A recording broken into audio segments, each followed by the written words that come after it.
보통 이제 우리가 역사라는 것은 해석된 역사입니다. 이해가 되시죠? 그러니까 역사라는 거는 진짜 그게 팩트인지 아닌지를 사실 우리가 구분하기가 쉽지가 않습니다. 왜냐하면 우리는 대부분 해석된 역사를 듣기 때문입니다. 그러면 누가 해석을 하고 누가 어떤 철학을 가지고 어떤 관점을 가지고 역사를 바라봤느냐에 따라서 그 역사가 전혀 다른 뜻이 나옵니다. 그래서 역사책을 읽을 때 제일 중요한 것은 어떤 저자가 썼고 어떤 저자가 어떤 생각을 가지고 썼는가를 잘 봐야 됩니다. 안 그랬다가는 엉뚱한 역사를 공부할 수가 있습니다.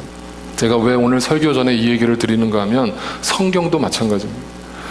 성경을 우리는 보통 목회자들이 해석해 놓은 설교, 그것이 하나님의 말씀인 줄 알고 그렇게 말씀을 듣다 보면 진짜 성경에서 말하는, 그것도 번역된, 우리나 한국말로 번역된 성경 말고 원서와 적어도 정말 유명한 신학자들이 해석해 놓은, 재번역해 놓은 그런 영어 성경이라든지 이런 것들을 참고해 보지 않으면 사실은 진짜 성경에서 말하는 뜻을 우리가 오해할 수가 있고 정확하게 알지 못한 채 신앙생활을 할 수가 있어요.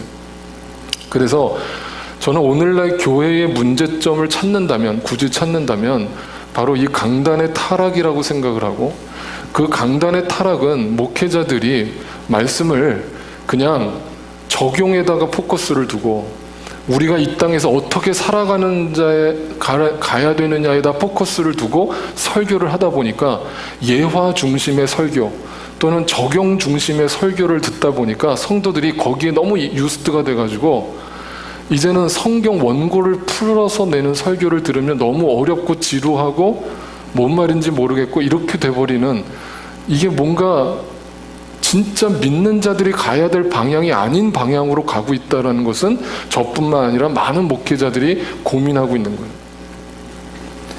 그래서 제가 지금 산상수훈을 강의하는 것은, 여러분 요즘 신학교에 가면 신학교의 트렌드가 있습니다. 그 시대마다. 근데 지금 한 10년 전부터 신학교의 트렌드가 바뀐 게 뭐냐면, 예전에는 저희 이제 선배 목회자들의 세대는 이제 70년대, 80년대 목회는 전부 다 바울 서신 가지고 목회를 했어요. 그러니까 목사님들이 그냥 설교하면 거의 90%의 설교는 바울 서신 가지고 설교를 하는 거예요.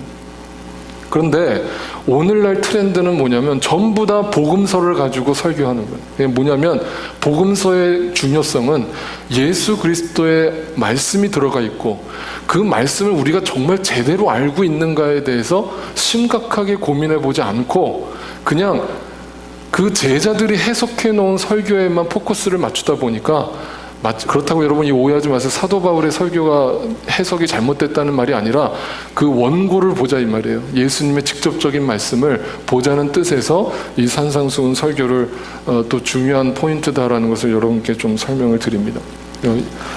이해가 되실 거라 생각합니다. 그렇다면 이제 오늘 말씀도 우리가 그냥 보물, 하늘의 보물을 쌓으라 그러면, 지난주 제가 2주 전에 말씀드린 것처럼 헌금을 열심히 내면 그것이 교회에 열심히 충성하고 교회에 헌신하면 그것이 하늘의 보물을 쌓는 것이구나 라고 우리가 그냥 해석된 설교를 들었지만 그런 뜻이 전혀 아니라는 것을 우리가 2주 전에 살펴봤습니다. 그 보물은 어떤 돈을 얘기하는 것이 아니고 이 땅의 어떤 재물을 얘기하는 것이 아니라 바로 예수 그리스도, 성경에서 말하는 보물은 예수 그리스도. 그래서 그 보물이 어디에 담겨 있다고요? 사도 바울의 해석대로라면 질그릇에 담겨 있다고 그랬죠.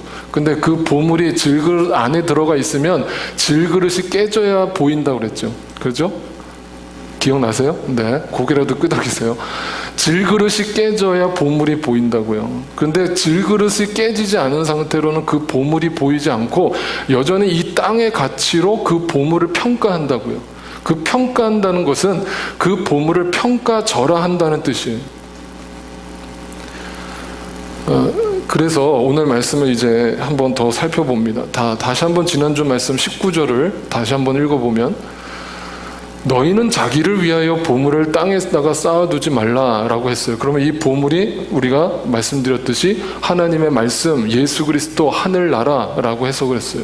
그러니까 성경의 보물은 무조건 이렇게 해석해야 되는데, 이것을 땅에다가 쌓아두지 말라 이 말은 땅이 되지 말라라는 뜻이에요.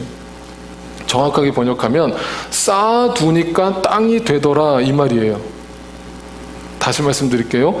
땅에다가 쌓아두지 말라는 말은 원어적으로 정확하게 풀어내면은 계속 무언가를 쌓다 보니까 땅이 되더라 라는 뜻이에요. 그래서 이 말은 땅이라는 것은 성경에서 이렇게 번역할 수 있어요. 땅은 곧 흙을 얘기하는 것이고 그 흙은 창세기에 얘기하는 더스티, 먼지를 얘기하는 거고 그 먼지가 바로 아담이라고, 히브리어로 아담이라고요. 그래서 흙이라는 단어가 아다마라고 히브리어로 쓰고 그걸 갖다가 사람, 아담이라고 번역을 한 거예요. 그러니까 아담은 사람 이름이 아니라 그냥 사람이라는 뜻인데 그게 흙이라고요. 그러니까 다시 한번 해석해봐요. 그 보물을 자기를 위하여, 예수 그리스도의 복음을 자기를 위하여 이 땅의 가치로 바라보는 자는 시간이 지나면 그것이 땅이 되어버린다. 그러니까 다시 흙이 되어버리고 먼지가 되어버리고 아담이 되어버리는데 그 아담은 죄를 짓고 죽은 우리 조상이라는 거죠. 그래서 한마디로 그들을 성경은 죄인이라고 얘기하는 거예요. 자, 그렇다면 다음 구절의 20절은 이렇게 얘기합니다. 오러므로 너희를 위하여 보물을 하늘에 쌓아두어라. 그러면 역시 이 말도 다시 번역하면 계속 쌓다 보니까 하늘이 되었더라 이 말이에요. 이해가 되세요? 그러니까 이 하늘은 앞에 우리 주기도문에서 공부했어요, 안 했어요? 하늘에 계신 우리 아버지가 저 하늘 구름 위에 계신 아버지를 뜻한다고 그랬어요? 아니라고 그랬죠. 그 하늘이라는 단어가 헬라어로 우라노스, 그러니까 우라노스라는 뜻은 뭐라고요? 우리들이라고요. 우리들.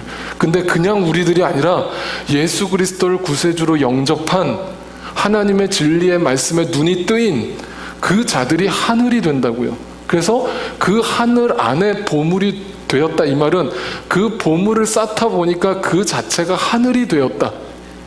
네. 그래서 이 하늘은 성전을 뜻하는 것이고 예수 그리스도를 구세주로 영접한 성도들을 뜻하는 거예요.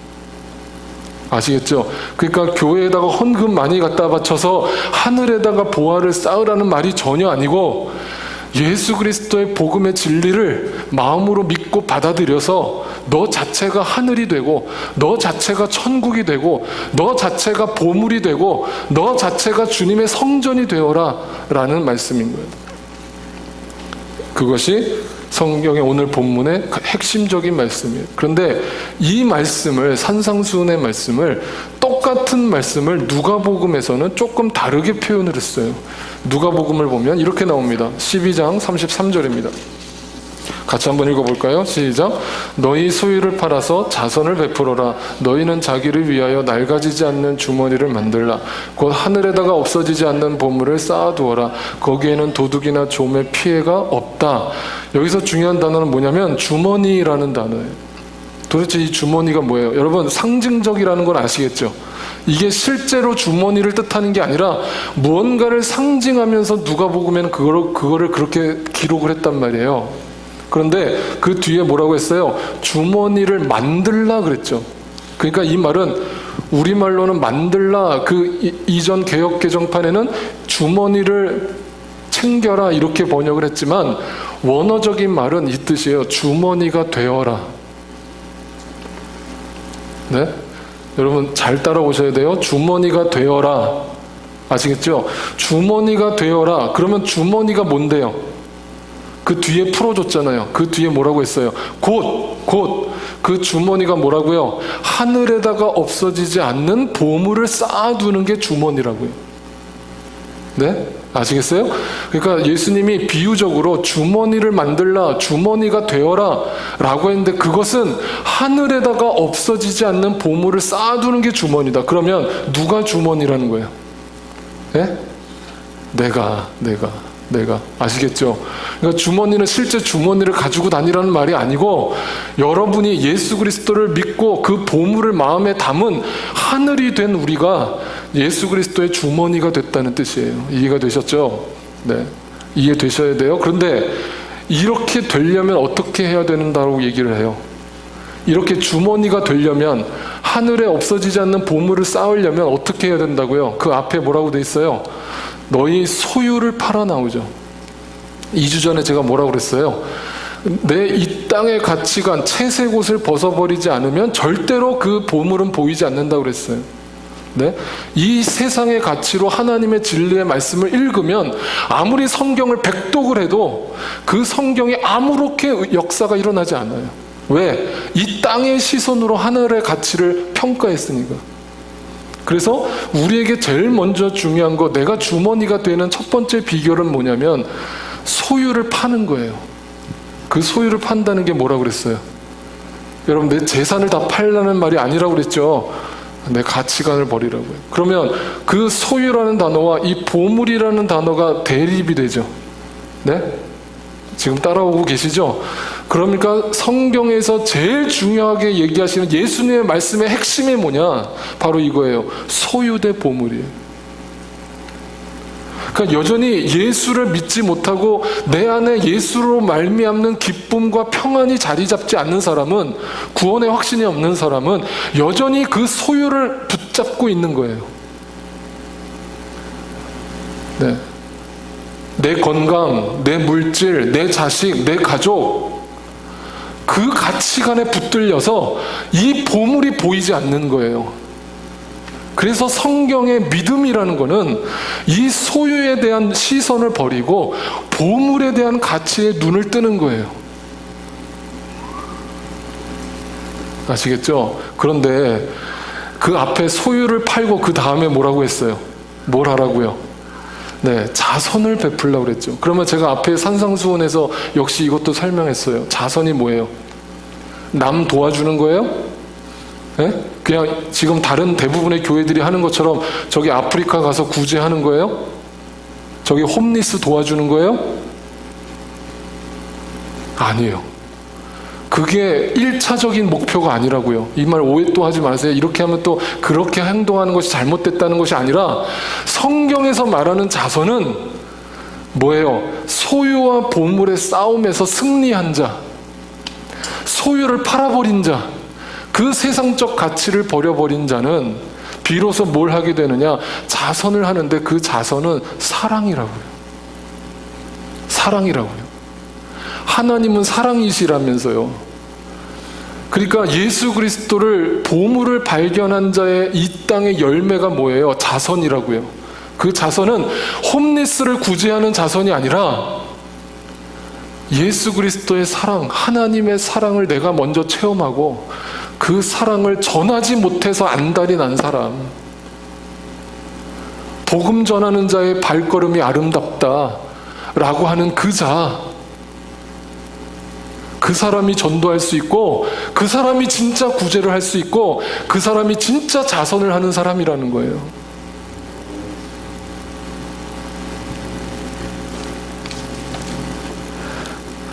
이해가 되시죠? 자, 그 다음, 그런데 누가복음 9장에 가보니까 예수님이 제자들한테 이런 말씀을 하신 적이 있어요. 이 상황이 어떤 상황이냐면, 제자들을 예수님이 선교지로 파송하는 장면이에요. 너 가서 복음 전하고 와. 그런데 이때는 예수님이 돌아가시 한참 전이에요. 초창기란 말이에요. 근데 제자들한테 이렇게 얘기를 하세요. 또 같이 한번 읽어봐요. 시작. 그들에게 말씀하셨다. 제자들에게요. 시작. 길을 떠나는 데는 아무것도 가지 말아라. 지팡이도 자루도 빵도 은화도 가지고 가지 말고 속옷도 2벌씩은 가지고 가지 말아라. 어느 집에 들어가든지 거기에 머물다가 거기에서 떠나가라. 이 얘기를 우리가 보통 어떻게 해석을 하냐면, 자, 우리 선교지로 떠나는 우리 단기 선교팀, 또 우리 선교사님들 아무것도 염려하지 말고 떠나십시오. 그러면 하나님이 다 책임져 주실 겁니다. 다 미리 예비하시사 뭐든 입을 거 먹을 거 돈 다 해결해 주실 겁니다. 믿음으로 떠나십시오. 그게 예수님의 말씀입니다. 우리는 그렇게 받아들였어요. 여러분, 또 그 말도 틀린 말은 아닙니다. 네, 틀린 말은 아니에요. 그러나 정확하게 그 뜻이 아닙니다. 이 얘기를 예수님이 왜 하셨는가? 그거는 여러분 잘 따라오세요. 이 얘기를 하셨으면 뭔가 버리라는 뜻인 건 알겠죠? 네? 자, 선교, 정말 자선을 베풀려면, 너희가 사랑을 전하려면, 복음을 전하려면 무언가를 버리고 떠나라 아시겠죠? 그러면 여기서 버리라는 건 뭐예요? 아까 소유된 보물 중에 어떤 거예요? 소유겠죠. 네? 그러니까 소유의 문제를 해결하고 떠나라 이거예요. 자선을 베풀러, 사랑을 하러, 용서를 베풀러 떠나라. 그런데 그 전에 소유의 문제를 해결하고 가라. 이런 메시지예요. 그런데 예수님이 십자가에 돌아가시기 바로 전날 제자들한테 이 말을 똑같이 하시는데 뭐라고 바꾸는지 보세요. 누가복음 22장 35절 36절 또 같이 읽습니다. 시작. 예수께서 제자들에게 말씀하셨다. 내가 너희를 돈주머니와 자루와 신발이 없이 내보냈을 때에 너희에게 부족한 것이 있더냐? 그들이 대답하였다. 없었습니다. 예수께서 그들에게 말씀하셨다. 이제는 돈주머니가 있는 사람은 그것을 챙겨라. 또 자루도 그렇게 하여라. 그리고 칼이 없는 사람은 옷을 팔아서 칼을 사라. 아니, 분명 소유를 다 버리라고 하셨는데, 다 팔아버리라고 그랬는데, 그러니까 예수님 물었어요. 너 그때 내가 소유 다 버리라고 했을 때 부족함이 있었니? 이 땅에 살아가는 동안에 그것 때문에 어려움 당하는 게 있었니? 네 세상적 가치관을 하나님 앞에 다 버렸을 때 네가 손해보는 거 있었니? 아니요, 없었습니다. 그러면 이제부터 중요한 단어는 뭐예요? 이제는 뭔가 상황이 바뀌었어요. 이제는 이라는 시간이 언제예요? 예수님이 십자가에 못 박히는 순간이 왔어요. 그러니까 예수님이 십자가에 죽는 그 순간부터 너희가 달라져야 될 것이 있다. 이제는 뭔가를 가져라. 뭔가를 가져라. 그 가지라는 것이 도대체 뭐냐? 이 세상의 소유를 버렸잖아요. 근데 또 뭘 가져요? 그럼 여기서 중요한 게 뭐예요? 뭘 가지래요? 돈주머니를 가지고. 여기서 우리말로 돈이라고 해석을 했는데 정확하게 하면 은전이에요. 은전. 근데 이것은 금이라고 해석하기도 해요. 그러니까 우리말로 그냥 통틀어서 돈이라고 해석했지만 사실 틀린 번역, 정확한 번역은 보물 담는 주머니예요. 아시겠어요? 보물을 담는 주머니. 그걸 준비하라고요. 그 다음에 두 번째는 뭐예요? 자루를 챙기래요. 앞에 주머니를 얘기했는데 또 자루가 나와요. 그럼 이 자루는 뭐예요? 당시에 이스라엘 사람들은 여행을 떠날 때에 배낭에다가 자루를 맸는데 그 자루 용도는 뭐냐면 양식을 채우는 용도예요. 그러면 우리가 앞에 산상수훈에서 배웠어요. 일용할 양식이 뭐라고 그랬어요? 네, 데일리 브레드가 내가 이 땅에서 먹는 양식이 아니라고 그랬어요. 그죠? 이스라엘 백성들이 광야에서 만나가 떨어졌을 때 그 만나를 신령한 음식이라고 했잖아요. 그러니까 하나님의 말씀이란 말이에요. 그러면 이 자루는 무슨 용도겠어요? 하나님의 말씀의 양식을 채워라. 세 번째, 뭐래요? 칼이 없는 사람은 옷을 팔아서, 그 옷이 무슨 옷이라고 그랬어요? 계속 성경에서 말하는 옷이 뭐예요? 채색 옷. 그 채색 옷을 팔아버리고 뭘 사라고요? 칼을 사라고요. 그럼 앞에 두 개는 해결이 됐는데 도대체 이 칼은 뭐예요? 네? 그러면 그 칼을 해석하기 전에 이 앞에는 소유의 문제였고 이 뒤에 뭔가를 가지라고 하는 것은 뭐의 문제예요? 그럼 이거는 앞에는 소유를 버리라고 그런 거고 이 지금 말씀 뭔가를 가지라고 하는 건 뭘 가지라는 거예요? 네, 보물을 가지라는 거잖아요. 그죠? 돈, 자루, 칼, 이 모든 것을 가져라. 그게 보물이라고요. 네, 아시겠죠? 그러면 도대체 이 칼은 뭐예요? 여러분, 에베소서에서 사도 바울이 전신갑주에 대해서 설명할 때 이 칼을 갖다가 비유로 뭐라고 설명하는지 보세요. 14절부터 17절 6장입니다. 다 같이 또 읽습니다. 시작. 그러므로 여러분은 진리의 허리띠로 허리를 동이고 정의의 가슴막이로 가슴을 가리고 버티어 서십시오. 발에는 평화의 복음을 전할 차비를 하십시오. 이 모든 것에 더하여 믿음의 방패를 손에 드십시오. 그것으로써 여러분은 악한 자가 쏘는 모든 불화살을 막아 꺼버릴 수 있을 것입니다. 그리고 구원의 투구를 받고 뭘요? 성령의 검, 곧 뭐라고요? 하나님의 말씀을 가져라. 그러니까 보물을 가져라, 뒤에 배낭을 짊어지고 양식을 채워라, 검을 가져라. 이 말은 다 다른 말이에요? 똑같은 말이에요? 똑같은 말이에요. 똑같은 말이에요. 이해가 되세요? 그러니까 이제 제자들한테 예수님이 십자가에 돌아가시기 전에 너희 소유를 다 팔았지? 다 버렸지? 근데 이제부터는 너희가 뭔가를 가져야 된다. 뭘 가져야 되냐? 보물을 가져라. 말씀을 가져라. 그 말씀을 들고 세상에 나아가서 자선, 사랑을 베풀어라. 복음을 전해라. 그게 진짜 예수 그리스도가 이 땅에 오신 목적을 이루는 제자의 삶이라고요. 그냥 돈 가지고 나가서 막 돈으로 갖다가 구제하라는 얘기가 아니라, 여러분 돈 없으면 자선 못해요? 성경적 복음을 전하지 못해요? 네? 아니라고요. 어떤 목사님들은 교회가 대형화되어야 되는 이유가 그런 재정적인 능력을 가져서 선교하고 구제하기 위해서 교회가 대형화되어야 된대요. 제가 분명히 말씀드리지만 성경은 절대 그렇게 얘기 안 합니다. 성경은 이 세상의 돈의 가치를 버리라고 합니다. 버리라고. 그걸 버렸다는 교회들이 어떻게 돈 하냐는 거예요. 어떻게 더 큰 교회를 짓지 못해서 안달이 나냐고요.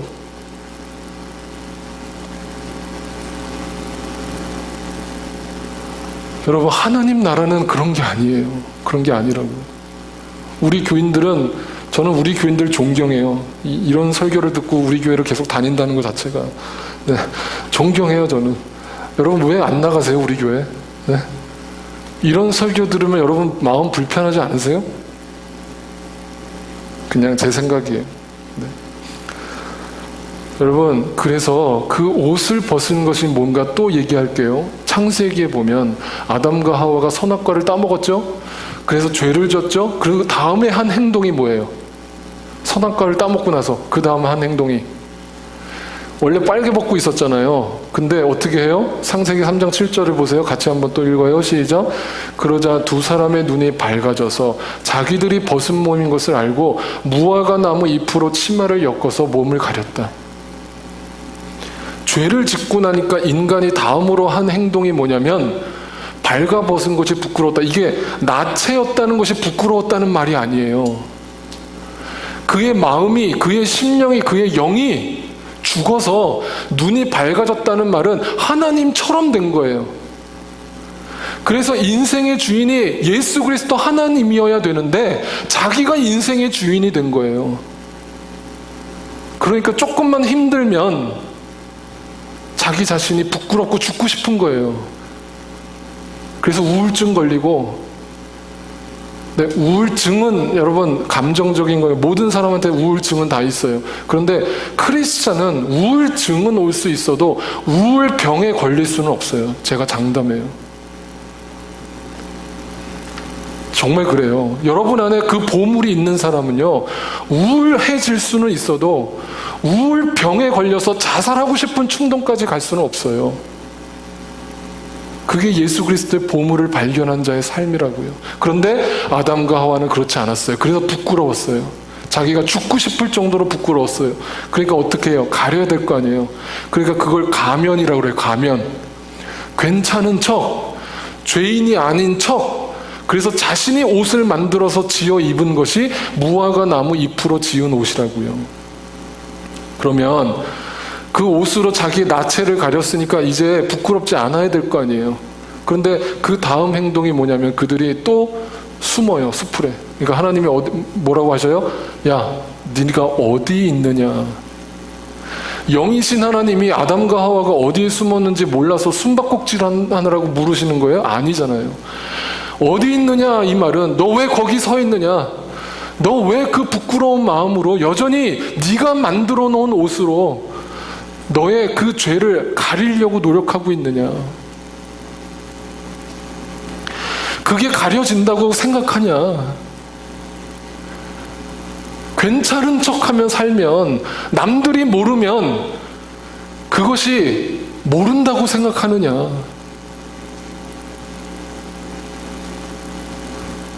하나님은 우리의 마음의 중심을 보신다고요. 그러니까 하나님이 인간의 이 무화과 나무 잎으로 가려있는 인간에게 뭘 지어서 입혀요? 가죽옷을 입히잖아요. 그건 뭐예요? 요셉의 채색 옷을 벗기고 그에게 그의 삶에 고난을 주시고 시험을 주시고 어려움을 주셔서 예수 그리스도의 눈을 뜨게 하시고 말씀의 눈을 뜨게 하셔서 말씀의 옷으로 갈아입히셨다고요. 그게 가죽 옷이라고요. 그게 예수 그리스도라고요. 그 옷을 갈아입은 자가 새 옷을 입은 자고, 헌 것을 버리고 소유를 버리고 보물을 가진 자라고요.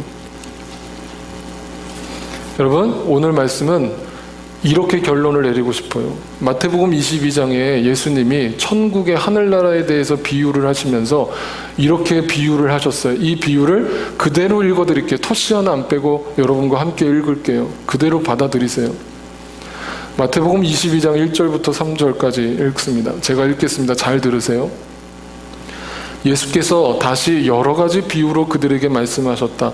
하늘나라는, 비유예요. 하늘나라는 자기 아들의 혼인잔치를 베푼 어떤 임금에게 비길 수 있다. 임금이 자기 종들을 보내서 초대받은 사람들을 잔치에 불러오게 하였는데 그들은 오려고 하지 않았다. 그래서 다시 다른 종들을 보내며 이렇게 말하였다. 초대받은 사람들에게로 가서 음식을 다 차리고 황소와 살찐 짐승을 잡아서 모든 준비를 마쳤으니 어서 잔치에 오라고 하여라. 그런데 초대받은 사람들은 그 말을 들은 척도 하지 않고 저마다 제갈 곳으로 떠나갔다. 한 사람은 자기 밭으로 가고 한 사람은 장사하러 갔다.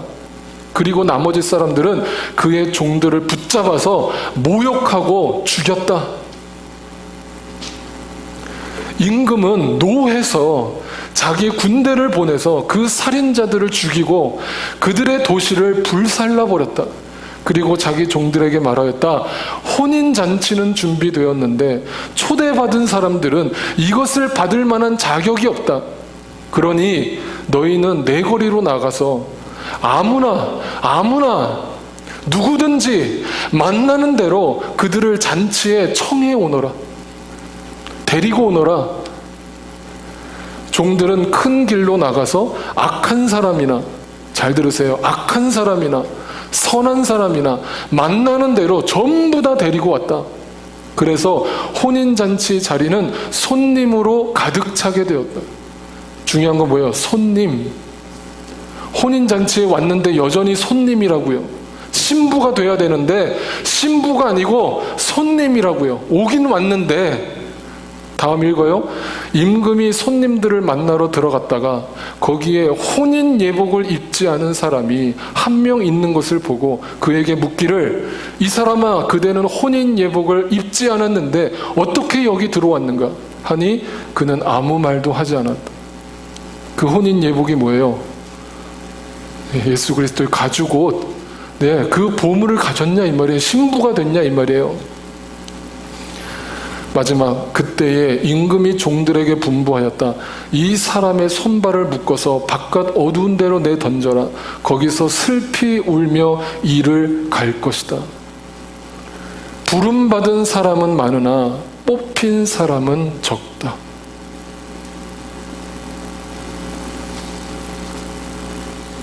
예수님의 비유를 이제 이해가 되십니까? 부름받았다라는 것은, 복음은 이 세상 80억 인구에게 다 열려 있어요. 누구든지 교회 안으로 들어오라. 누구든지 이 안으로 들어오라. 그런데 그 안에 들어와 있어도 누구는 여전히 손님으로 머물러 있는, 누구는 여전히 채색 옷을 입고 그 자리에 앉아 있는 거예요. 누구는 그 채색 옷을 벗어버리고 소유를 팔아버리고 혼인 예복으로 갈아입은 거예요. 그 사람은 적다고요.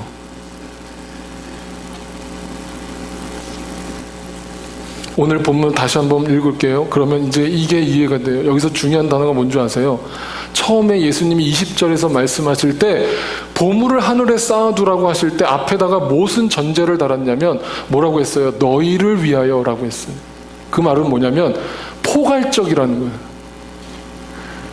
이 말은 아까 종들을 선택해서 가서 누구든지 아무나 데리고 와라 하실 때 그 말씀이라고요. 그러니까 우리란 말이에요. 우리라고. 구원을 받는 대상이 우리라고 포괄적으로 얘기하셨다고요. 이해가 되시죠? 그런데 그 다음 21절 오늘 결론은 어떻게 나요? 이렇게 나요. 너의 보물이 있는 곳에 너의 마음도 있을 것이다. 이걸 갖다가 돈이 있는 곳에 내 마음도 있다라고 해석하는 어리석은 행동을 하지 마세요. 여기 뭐가 있어요? 너희를 위하여라고 했던 그 말이 지금 이 말씀을 이해한 자에게는 뭐가 됐어요? 너의 보물이 됐다고요. 다시 말을 바꾸면 나의 보물이 됐다고요. 비로소. 그러니까 이런 분들이 있어요. 예수 그리스도가 당신을 구원했다는 거 믿으십니까? 아, 믿죠, 목사님. 저 예전부터 믿었어요. 예수님이 우리를 위해서 십자가에 죽으시고 돌아가셨죠. 다시 사셨죠. 저 믿어요. 진짜 믿는 사람은 그렇게 얘기 안 해요. 우리를 위하여 죽으신 게 아니에요. 나를 위해서 죽으셨다고요. 그래서 나 같은 죄인 살리신 그 찬송가가 쉬운 찬송가가 아니에요. 그 고백을 가진 사람이, 나의 보물을 가진 사람이 어떤 삶을 살까요, 여러분? 적용은 여러분 각자에게. 그래서 이렇게 오늘 말씀을 결론 내려요. 우리를 위한 보물이 나의 보물로 바뀌어져야 된다. 우리의 예수님이 나의 예수님으로 바뀌어져야 되고, 나의 하나님으로 바뀌어져야 되고, 그 고백이 있는 자가 크리스찬이고 제자고 복음을 전할 아름다운 발이라고요. 네. 적용은 여러분의 삶의 각자 하나님이 성령님께서 주실 거라고 믿습니다. 같이 함께 찬양 드리겠습니다. 오늘 말씀을 준비하다가 이 찬양을 또 계속 읊조리면서 불렀습니다. 이 찬송가, 이 오래된 복음성가의 가사가 제가 가슴이 꽂혔던 거는 바로 나의라는 거예요. 나의. 저 멀리 배는 시온성이 우리의 시온성이 아니라 나의 시온성으로 믿어지고, 그 아버지 집이 내 사모하는 집이어야 되고, 내 보물, 내 하나님, 내 예수 그리스도, 그 고백을 가진 사람이 이 땅에서 순례자의 삶을 산다고요. 그 고백을 가지고 함께 불러보겠습니다. 저 멀리 배는 나의 시온성, 오 거룩한 곳 아버지 집, 내 사모하는 집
고생하는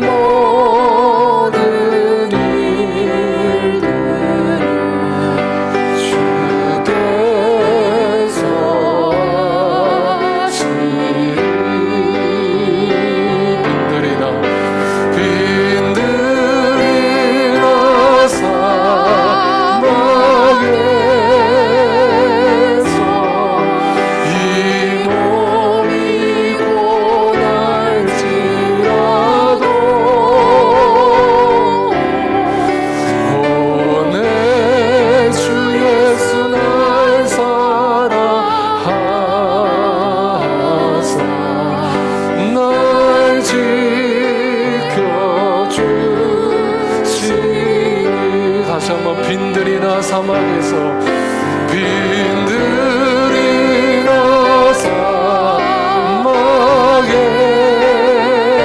사막에서 이 몸이 고날지라도 내 주 예수 날 사랑하사 날